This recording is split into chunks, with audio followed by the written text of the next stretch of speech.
আসলে এসেছিলাম বান্ধবন দেওয়া দেখতে।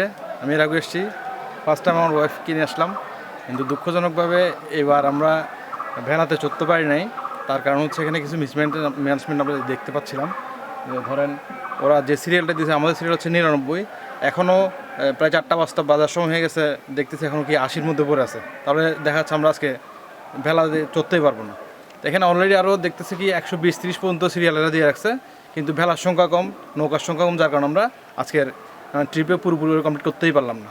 এখন 5টা চললো, আমরা এখন ব্যাক করতেছি, না দেখেই চলেছে। অনেক মানুষ এভাবে ব্যাক করছে, এটা খুব দুঃখজনক ব্যাপারটা। তাদের উচিত আরও কিছু নৌকা ভেলা একটু বাড়িয়ে মানুষের একটু যে বিনোদনের ব্যবস্থা একটু সুবিধা হয় সেটা।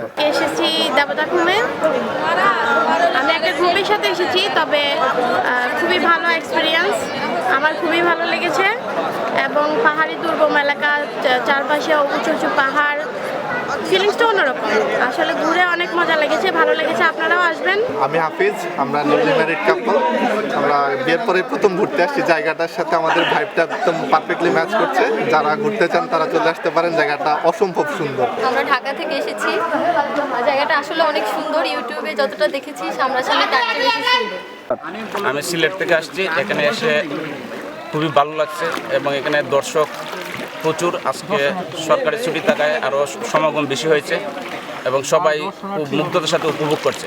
আসলে আপনারা যদি প্রকৃতিকে প্রাকৃতিকভাবে যদি উপভোগ করতে চান আর ঘুরে দেখতে চান আমাদের বাংলাদেশের সৌন্দর্য, লুকায়িত সৌন্দর্যগুলি, তাহলে কিন্তু অবশ্যই এই দেবতাখুমে ভিজিট করবেন। আসলে এটা প্রাকৃতিক দৃশ্য অতুলনীয়, আল্লাহর সৃষ্টি যে অতুলনীয়, মাশাআল্লাহ সুন্দর। অবশ্যই দেবতাখুমে ভিজিট করবেন। নৌকা সংকটের জন্য আমরা অনেক দুর্ভোগের মধ্যে আছি, যে এখানে কিছু নৌকা যদি বৃদ্ধি করা হয় তাহলে আমাদের জন্য সুবিধা হয়।